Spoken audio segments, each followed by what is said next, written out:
With Stephen Curry and the comeback kid Klay Thompson, Draymond Green promised that the Golden State Warriors will be back in contention and they are ready to reclaim the glory days gone by. Draymond believes that the three of them, together with some great backups, will be enough for the Warriors to win the title in 2022. But is Draymond Green right? Do they have what it takes to reclaim the crown they lost in 2019? Or are the Golden State Warriors already in the backseat? With the sun finally setting on them, can they still have a last hurrah? Or has the championship window finally closed? This is Carlo from Game High, and let's talk about the difficulty level the Warriors are on with another title run, key additions and adjustments, and their chances of making their fourth title this coming season. Before anything else, make sure that you are leaving a thumbs up and hitting the subscribe button and the ring bell buttons for more Game High content. Look, there is no question that the Warriors have a formidable team with the healthy trio of Stephen Curry, Klay Thompson, and Draymond Green. Together, they have won a title in 2015 and just a few breaks away in 2016. With Kevin Durant, they have won two more, but they lost again in 2019 when the Toronto Raptors capitalized on a depleted Golden State lineup. However, the team shows it can compete for the greatest glory as long as the three are healthy. And that is a big if. Their chances to win in 2019 took a blow when Durant was injured. The team was still optimistic until Klay himself tore his ACL that made him miss the 2020 season. The Warriors took a dive and missed the playoffs for the first time in less than 10 years. The following season, hopes were high that the lottery pick James Wiseman could turn things around even in the absence of Klay Thompson. Some key additions were also made, including Kelly Oubre and Avery Bradley. Despite that, however, the Warriors failed to make the playoffs for the second straight season even with Chef Curry playing God mode in crucial stretches of the season, including the play-in game against the Los Angeles Lakers. Curry was one of the strong contenders for the MVP last season, but even that, as it turns out, did not save the season for the Warriors. It seems then that Draymond was right after all. They have a chance if ever the three of them are at full strength. After recovering from his ACL, Klay suffered another setback before the start of the 2021 season back in November, where he tore his Achilles tendon in a workout. Fast forward to almost a year later, he is still rehabilitated. Slightly good news is that he was already seen doing non-contact drills in practice. His availability this season is still very much in question, and with management taking a cautious approach with a timetable that is still up in the air. But whether we will see a healthy Klay Thompson regain his old form begs another question. A torn ACL is a serious injury, especially considering his age. He was also sidelined for 2 years that went along with a torn Achilles tendon. Even if he does come back, there is so much doubt that he can perform on the same level, just like when the Warriors terrorized the league in the middle of the last decade. There is also the issue of Stephen Curry's health. He played a total of 5 games 2 seasons ago, though he played 63 games last season. When healthy, Steph is as dangerous as he has been, but he missed a lot of games in his entire career. And with him advancing in age, it is a good question to ask whether his body will still hold, especially now that the NBA has a complete 82-game season. In short, even if back in full force, the grind of the season may take a toll physically and they may miss a couple of games. In the stacked Western Conference, every game might be crucial, and it may determine whether they will make a deep run and compete for the crown or falter early in the season.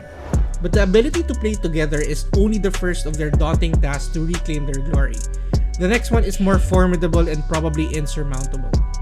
Curry is 33, Klay is already 31 years old, and though they may be considered past their prime, they have amassed so much mileage due to successive years of championship runs. Add to them the significant injuries that they had throughout their careers, the Splash Brothers are certainly no spring chicken anymore. And this has the implications for the third member of the trio, Draymond Green, the secondary orchestrator who feeds on Curry and Klay on their spots and not the other way around. Draymond is a great player, but he could only be maximized if the two are playing well or at the top of their game. Him playing at an all-star level will ultimately depend on having their A-game every night. But the level of that A-game is very much suspect. They are still great compared to others, but not that great compared to their championship years. The ultimate barometer for both Steph and Klay are not the present crop of players, but the past versions of themselves. With father time knocking, with injuries and so much mileage, it is not fair to expect them to show the same level of play. LeBron James continues to buy some time, but not all players are like him.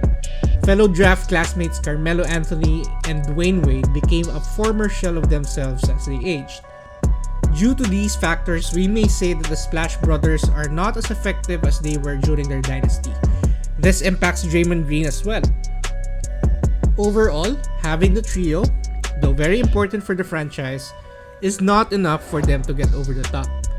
Time and age are factors which you cannot do anything about, but there are other problems which the Warriors need to address in order to even stay relevant and contend in the Wild West. Thankfully for them, these problems are not big. Klay Thompson is one of the best two-way players in the league and is actually one of their best perimeter defenders.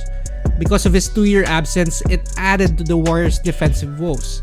Golden State was first in defense when they won the title in 2015 because of their agile and tough supporting cast led by 2015 Finals MVP Andre Iguodala, who was truly instrumental in stopping LeBron and the Cleveland Cavaliers in 2017 and 2018.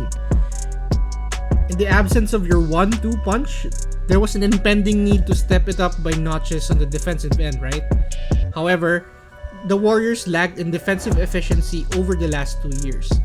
They were 18th in the league last season and was 25th the year before that. Had they been one of the league's best on that end, it could have propelled the Warriors to the playoffs even without Klay. But then again, they are in the Western Conference. The Splash Brothers are older, but they also face stiff competition from the upgraded Los Angeles Lakers, the rising Utah Jazz, the young Denver Nuggets, and the emerging Phoenix Suns. Let's not forget that there are other teams who have given them a run for their money in the last 2 seasons.